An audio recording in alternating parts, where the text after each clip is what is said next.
2020년 3월 12일 WHO 세계보건기구가 코로나 팬데믹을 선언하고 지금까지 약 1년 8개월, 약 2년 가까운 시간이 지났습니다. 팬데믹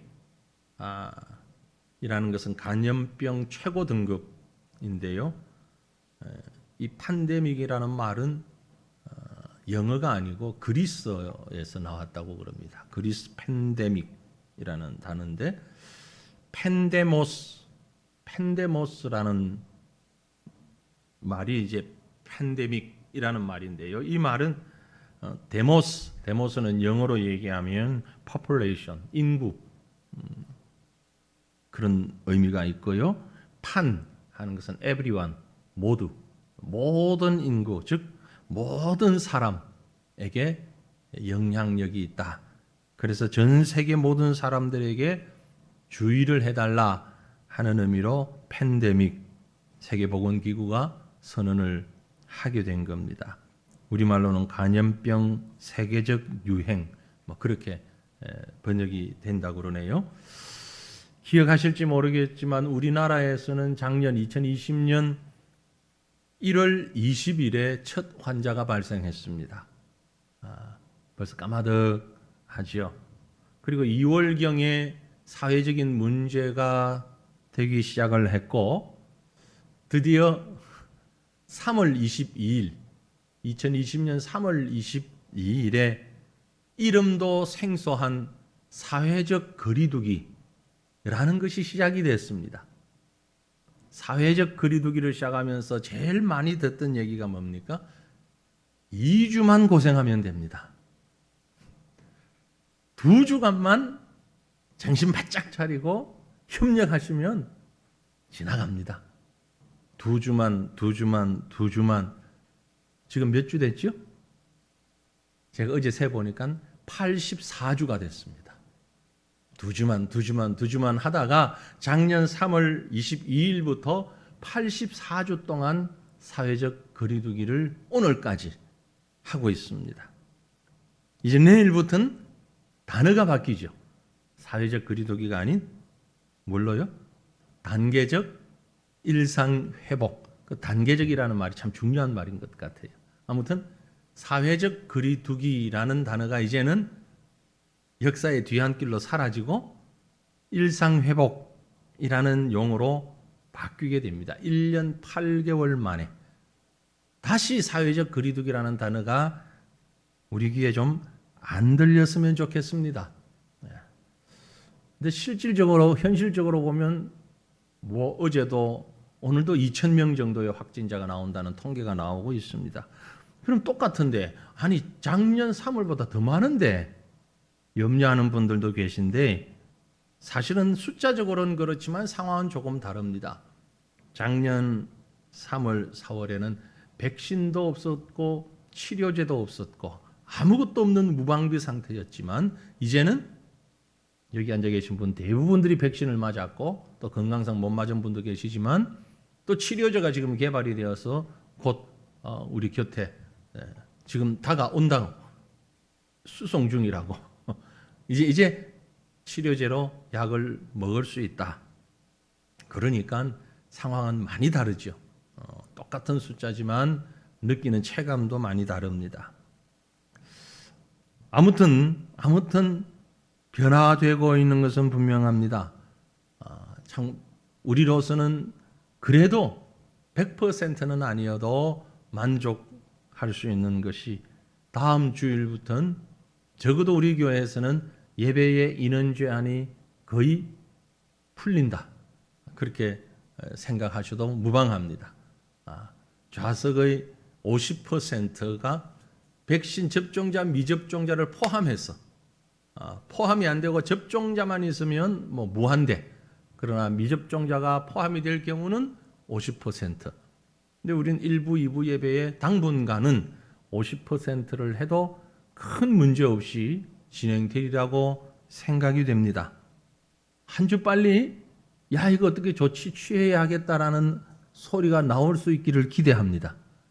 숫자가 넘어가서 50% 백신 맞은 사람 안 맞은 사람 나누어서 어떻게 해야 안 됩니까? 이런 얘기가 좀 나오면 좋겠는데 우선은 뭐 접종했거나 접종하지 않았거나 50%니까 그냥 마음 놓고 오늘도 혹 나오지 못하신 우리 영상으로 참여하시는 분들이나 나오지 못하신 분들 다음 주일부터는 마음껏 나오셔서 현장 예배 드리시고 또 교제도 나눌 수 있기를 바랍니다. 물론 식사는 안 됩니다. 아직 식사는 안 되지만 예배는 마음껏 드릴 수 있다는 것에 대해서 참 반가움이 있습니다.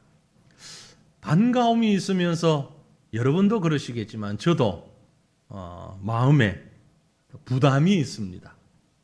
두려움도 있고 염려도 있고 부담도 있습니다. 마치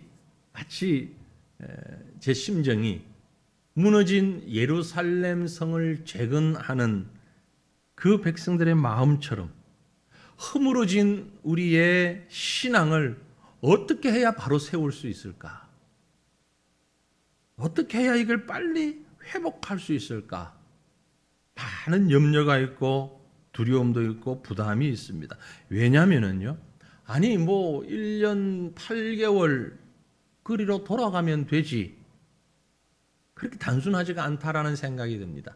현대인들의 생활 속에, 저 여러분의 생활 속에 뗄 수 없이 아주 밀착되어 있는 것이 디지털 문화입니다.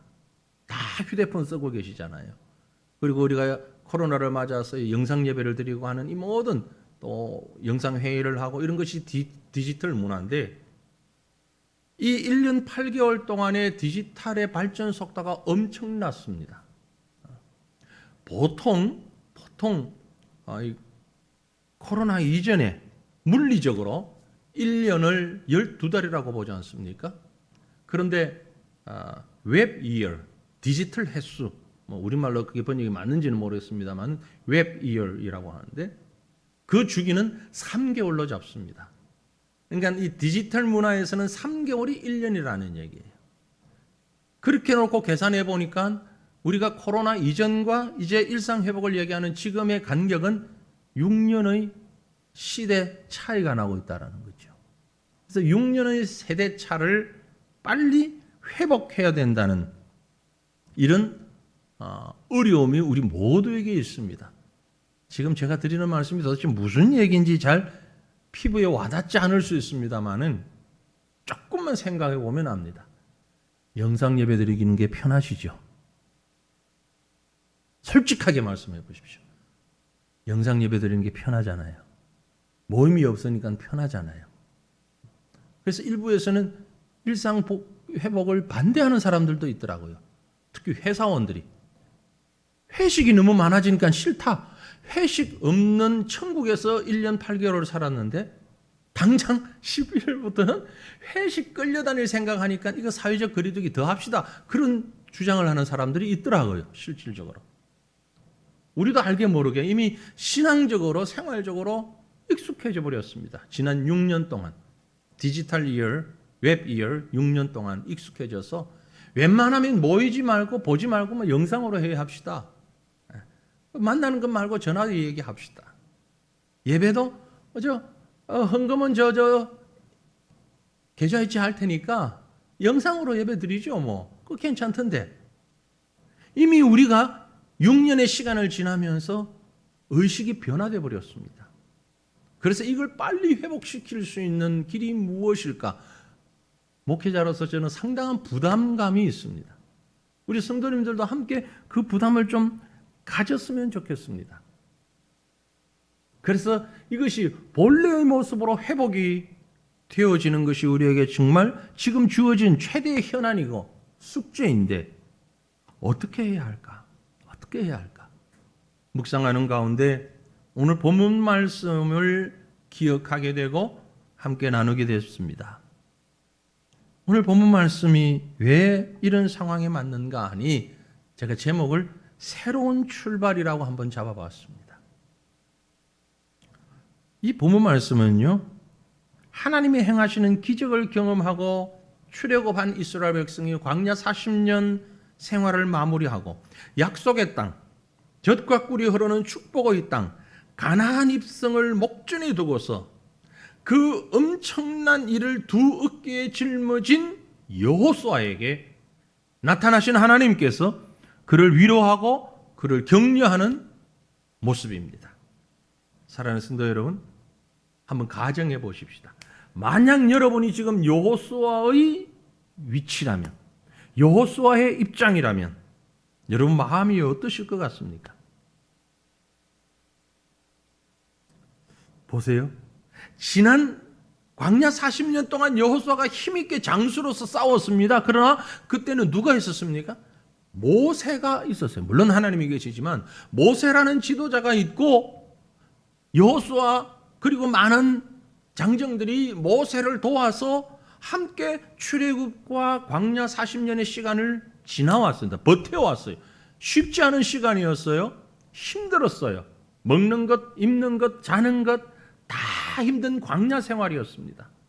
그러나 그것도 첫 해는 힘이 들었을지 모르지만 한 40년 하다 보니까 누구처럼 상당히 익숙해졌을 것입니다. 40년 동안. 그러다가 이제 모세가 세상 떠났습니다. 여호수아가 모든 짐을 짊어졌습니다. 앞에는 요단강이 있고 가나안 족속이 있습니다. 뒤편에는 지겨웠던 광야가 그대로 있습니다. 200만이 넘는 인구 모두의 눈이 여호수아를 향해서 바라보고 있는 것 같습니다. 매일같이 내리던 만나와 메추라기도 사라졌습니다. 불기둥도 구름기둥도 더 이상 보이질 않습니다. 모든 사람들은 여호수아만 그 입에서 무슨 말이 나오나 쳐다보고 있습니다. 여러분이 그 여호수아의 입장이라면 어떠하실 것 같습니까? 바로 그때 하나님께서 여호수아에게 오셨습니다. 나타나셨어요. 그리고 격려와 약속의 말씀을 주시면서 여호수아에게 힘을 주시는 것입니다. 그게 오늘 우리가 읽었던 본문 말씀입니다. 여러분 1장 5절부터 9절의 말씀을 읽었는데 이 말씀 가운데 여러분에게 아니면 여호수아에게 가장 마음에 와닿았던 크게 용기가 되었던 격려의 말씀이 어떤 말씀일까요? 아주 간단하게 이 말씀 가운데 핵심을 찾는다면요. 제가 이 말씀을 이렇게 보니까 여호수아에게 실질적으로 힘이 됐던 말씀이 뭘까? 네가 형통하리라. 이 말씀이 아닐까라는 생각이 듭니다. 네가 형통하리라. 형통하게 된답니다. 7절 끝부분에 있죠. 내가 형통하리니. 잘 될 거라는 얘기잖아요. 여호수아도 물론이고 우리 모두에게 아마 이 말씀은 큰 힘이 되고 위로가 되고 기쁨이 되었을 것입니다. 사랑하는 성도들이여, 혹 지금 여러분의 현실이 힘들고 어려우십니까? 이러지도 저러지도 못하는 사면 초가에 있습니까? 하시는 사업이 막막해지고 직장에 계속 다녀야 될지 말아야 될지 이제 눈앞이 캄캄하고 이런저런 막막한 두려움, 염려 속에 있습니까? 여러분의 앞길이 형통하시기를 축원합니다. 주님이 지금 우리에게 주고 싶으신 말씀이, 우리에게 주시고자 하시는 말씀이 일상회복이라고는 하지만 어떤 일들이 일어나려는지 알 수 없는 상황 가운데서 혹은 두려움도 있고 무거운 짐도 있고 여러 가지 염려도 있는 우리에게 주님이 말씀하십니다. 내가 너희를 형통하게 하리라. 저는 이 말씀이 정말 우리 모두에게 주어졌으면 좋겠습니다.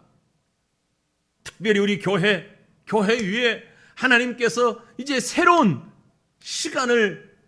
시기를 우리가 출발하려고 하는 이 시점에서 저와 여러분을 향한 주님의 말씀이 새과천교회 사랑하는 새과천교회 성도들아, 내가 너희를 형통케 하리라. 이 말씀이 복의 말씀으로 다가오기를 간절히 축원합니다. 이런 우리에게 하나님이 주시는 형통의 말씀, 근데 어떻게 해야 형통하다라는 얘기입니까? 이 말씀 좀 구체적으로 살펴보고 싶지 않습니까? 가나안을 향하여서 새로운 출발을 준비하고 있는 여호수아에게 주님이 말씀하셨던 형통의 복을 오늘 우리가 누리기 위하여서 오늘 본문이 주고 있는 바 우리의 모습이 어떻게 변화되어야 할까? 어떤 자세를 가져야 할까?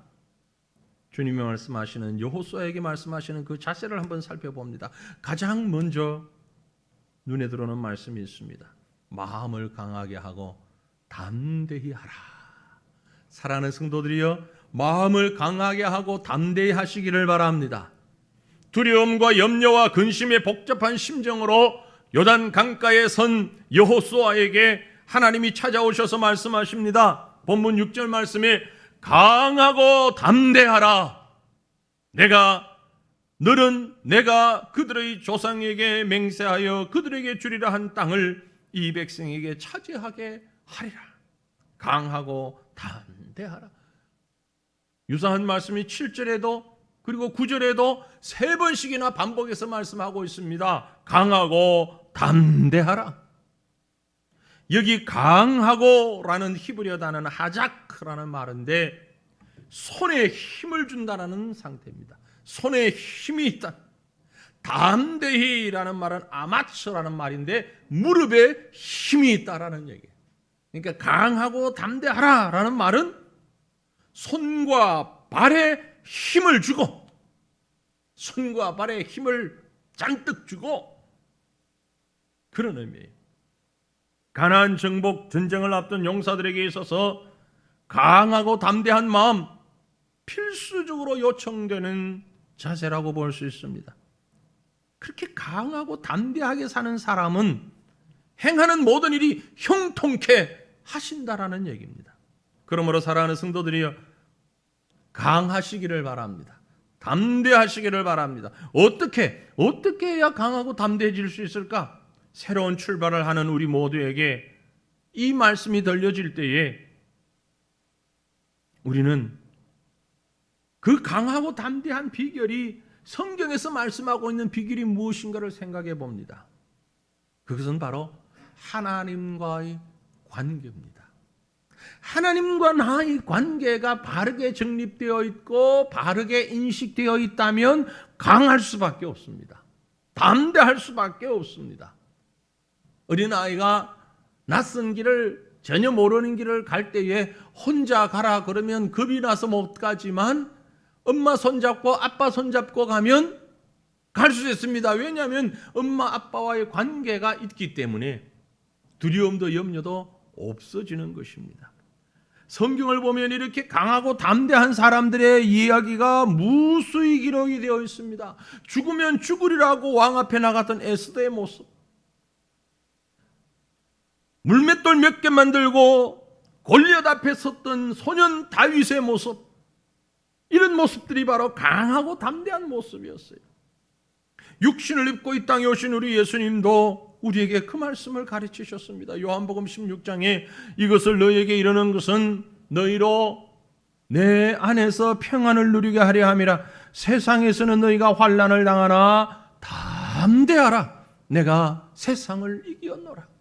주님이 이 땅에 오신 이유가 우리에게 평안을 주시는데 그 평안을 어떻게 얻을 수 있느냐? 담대할 때, 세상을 이긴 담대함이 있을 때. 주님, 우리에게 오신 목적이 바로 이것입니다. 여러분, 힘들고 어렵고 두렵고 답답한 일이 있으십니까? 염려하지 마십시오. 주님이 나의 보호자가 되시고 주님이 나와 함께 하신다는 사실을 믿고 손에 힘을 주고 무릎에 힘을 더하여서 강하고 담대하게 전진해 나가시기를 축원합니다. 그러면 여러분의 앞길이 평탄하고 형통하게 열려질 줄로 믿습니다. 이제 우리 교회가 나가야 할 비전의 시간들도 담대하게 나갈 수 있기를 바랍니다. 부정적이고 소극적인 자세가 아니라 적극적인 믿음의 비전을 가지고 새롭게 출발하는 우리 교회가 되기를 원합니다. 그러기 위해서 무엇보다 필요한 것이 바로 믿음입니다.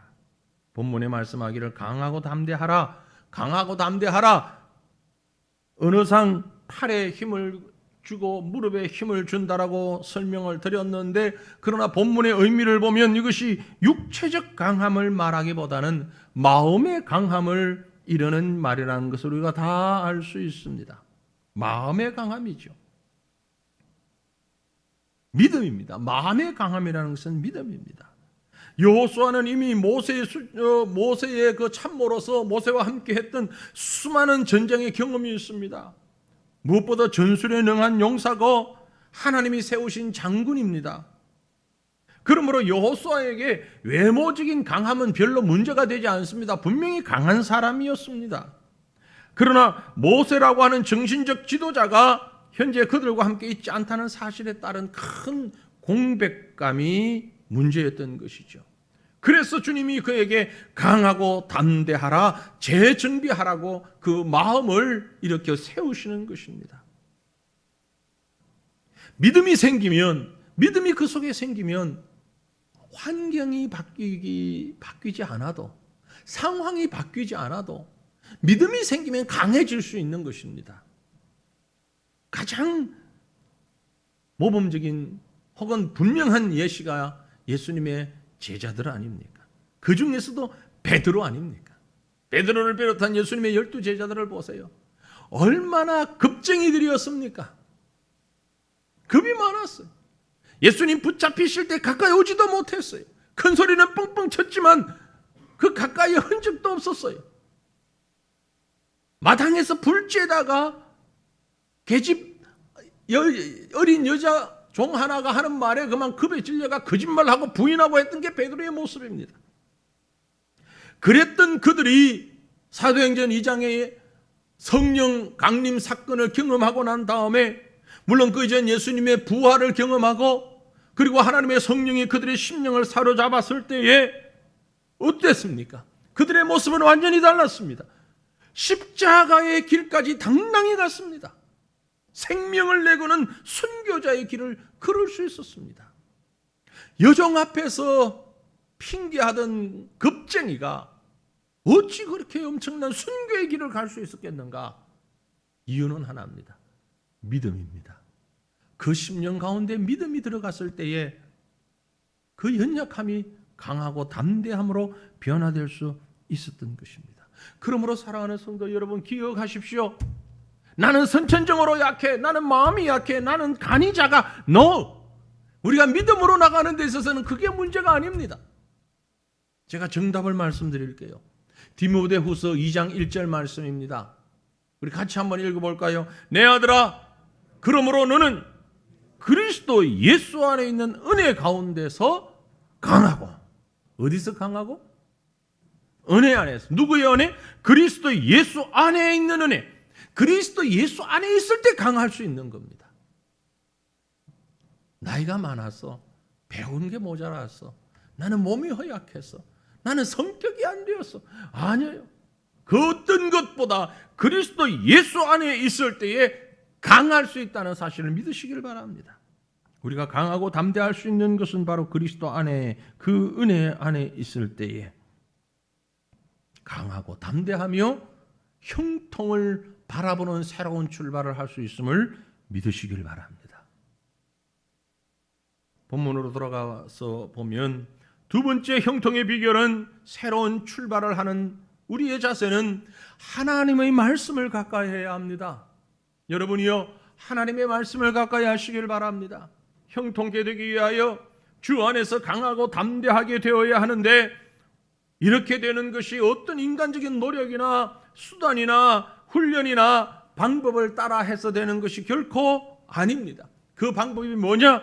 본문 7절에 기록하기를 오직 강하고 극히 담대하여 나의 종 모세가 내게 명령한 그 율법을 다 지켜 행하고, 그 율법을 다 지켜 행하고, 하나님이 주신 말씀을 다 지켜 행하고, 우로나 좌로나 치우치지 말라. 그리하면 어디로 가든지 형통하리니. 율법을 다 지켜 행하고 말씀을 지켜 행하고 말씀의 중심을 잡고 좌로나 우로나 치우치지 아니할 때에 우리의 미래가 형통케 되어질 줄로 믿습니다. 여호와 하나님이 명하신 율법, 하나님의 말씀이 중심이 되어야 됩니다. 좌로나 우로나 치우치지 말고, 치우친다라는 말은 정도를 벗어난다는 뜻입니다. 정도를 벗어나지 말라는 거죠. 하나님의 말씀에서부터 좌우 정도를 벗어나지 말라는 겁니다. 그래야 평탄하고 그래야 형통하게 된다는 말씀이지요. 그렇습니다. 우리 인생길은, 우리 인생을 살아갈 때에 인생길을 비추어주는 빛은 하나님의 말씀입니다. 캄캄한 밤에 자동차를 운전해 나갈 때에 다른 부품도 중요하지만 불빛을 비춰주는 헤드라이트가 정말 중요하죠. 헤드라이트가 밝지 않으면 앞에 무슨 장애물이 있는지 알 수가 없어요. 이 헤드라이트가 자동차가 가는 방향으로 항상 정면을 비추어줍니다. 자동차가 오른쪽 가고 싶으면 불빛도 오른쪽으로, 좌측으로 가면 좌측으로. 우리 인생길을 살아가는 데 있어서 이 헤드라이트는 바로 하나님의 말씀이에요. 아무리 힘들고 어렵다 할지라도 하나님의 말씀대로만 살면 하나님께서 우리에게 평탄하고 강건한 길을, 형통케 하는 길을 열어주실 줄로 믿습니다.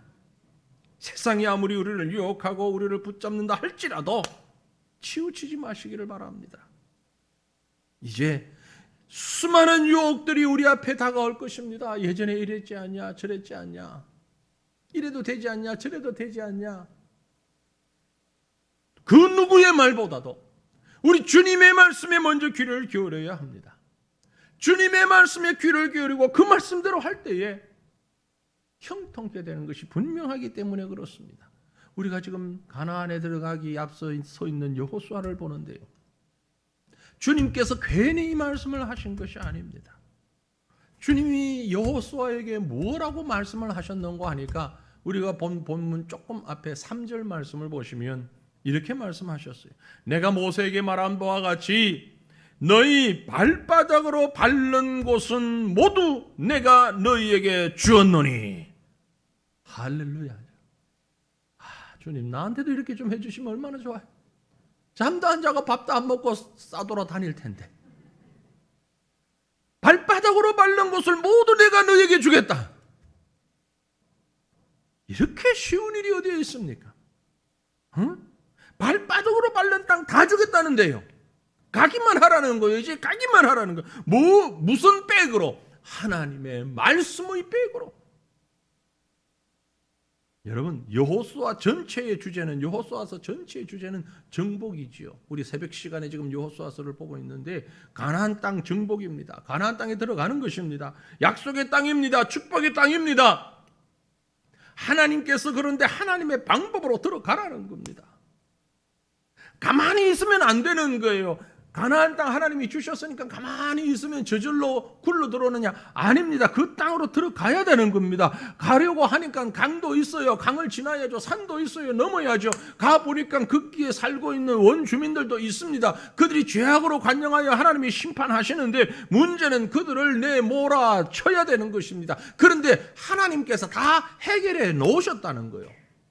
그래서 이스라엘 백성이 가나안 땅에 들어가는 것은 약속을 따라가는 것인데 한마디로 땅 짚고 헤엄치기요. 근데 여러분, 땅 짚고 헤엄치기가 쉽습니까? 어렵습니까? 너무 쉬워요. 그러나 꼭 해야 되는 게 있습니다. 땅을 짚고라도 헤엄을 쳐야 돼요. 수영은 해야 돼요. 비록 땅을 짚었다 할지라도 물속에서 흉내라도 내야 돼요. 그래야 갈 수 있다는 거죠. 여호수아가 전진했을 때 여리고 성도 하나님께서 이기도록 해놓으셨습니다. 난공불락의 성이었습니다.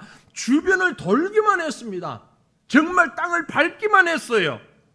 여리고 성에 손 한 번 댄 적이 없습니다. 망치로 때리지도 않았어요.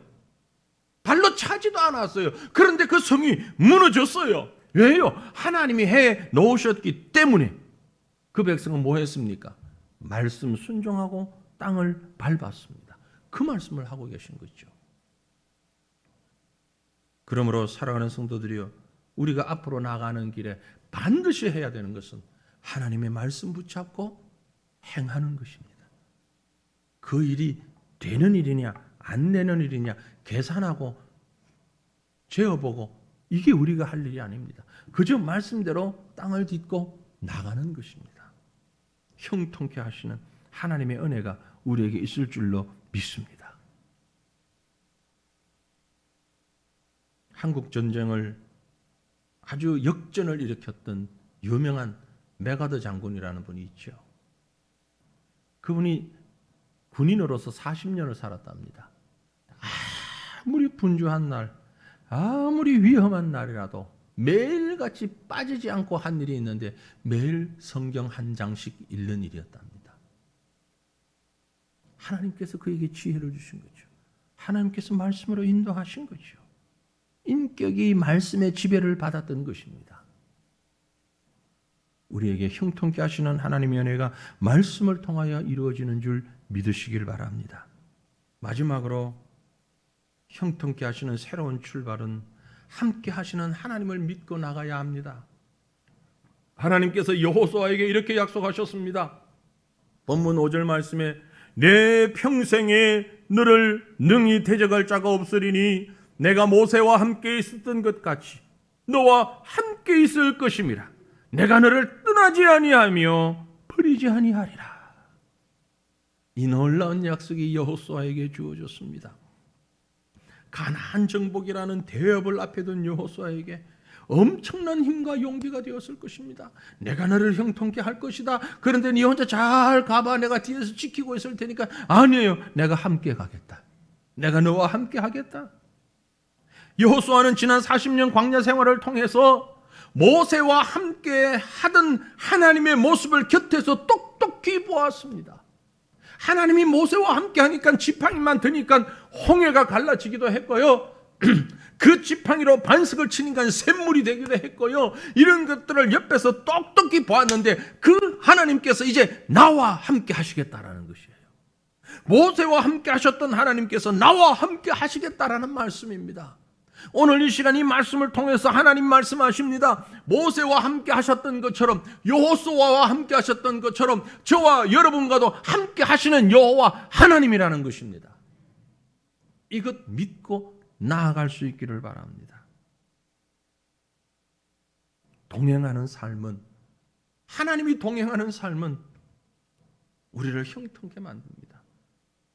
본문 9절을 보니 내가 네게 명령한 것이 아니냐. 강하고 담대하라. 두려워하지 말며 놀라지 말라. 내가 어디로 가든지 네 하나님 여호와가 너와 함께 하느니라. 네가 어디로 가든지 평탄한 길을 갈 때, 계곡을 갈 때, 산꼭대기를 갈 때, 물을 지날 때에, 불을 지날 때에 내가 너와 함께 하리라. 여러분, 우리가 가는 길 형통하려면요 죽도록 힘쓴다고 되는 게 아닙니다. 돈이 있으면 되는 것, 그것도 아닙니다. 하나님이 함께 하지 않으면 아무 소용이 없습니다. 우리가 요셉의 얘기를 잘 압니다. 요셉의 인생이 어떻게 형통한 자가 되었는가? 창세기 39장은 이렇게 기록합니다. 여호와께서 요셉과 함께 하심으로, 여호와께서 요셉과 함께 하심으로 그가 형통한 자가 되었다.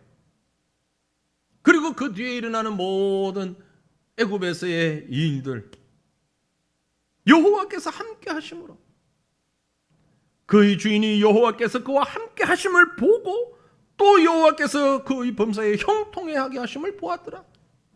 요셉이 그의 주인에게 은혜를 입어서 섬겼다. 하나님께서 함께 하시는 것을 보았더라. 사랑하는 성도들이여, 무엇을 하든지 하나님께서 함께하여야 평탄하고 형통할 수 있음을 믿습니다.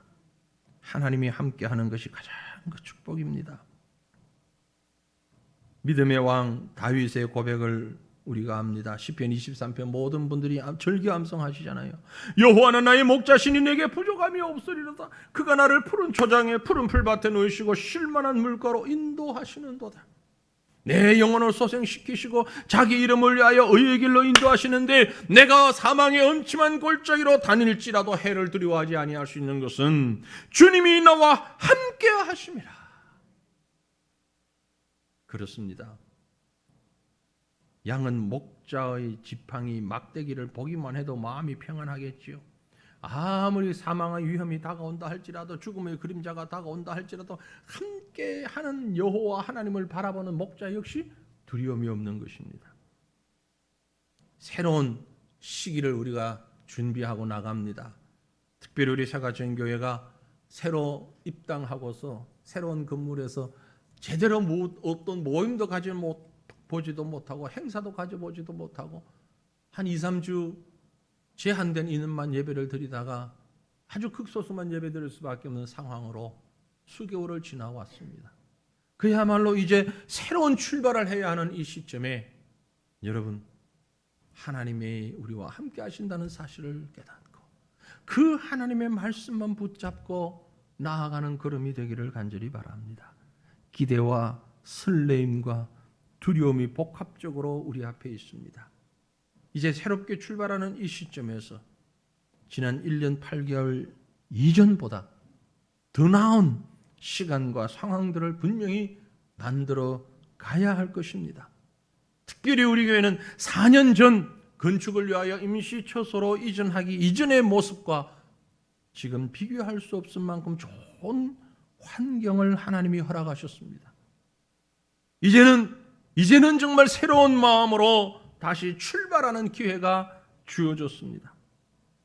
코로나 블루라고 하는 그 시간들 뒤로 하고 새로운 환경, 새로운 시간, 새로운 마음으로 담대한 믿음의 용기를 가지고 진리의 말씀을 붙잡고 좌우로 흔들리지 아니하고 우리를 인도하시는 여호와 하나님의 인도하심만 따라 나아가는 약속의 땅, 축복의 땅, 기쁨의 땅, 소망의 땅, 그 땅으로 나아가는 저와 여러분, 형통케 하시는 하나님의 은혜를 맛보는 우리 교회가 될 수 있기를 주님의 이름으로 축원합니다.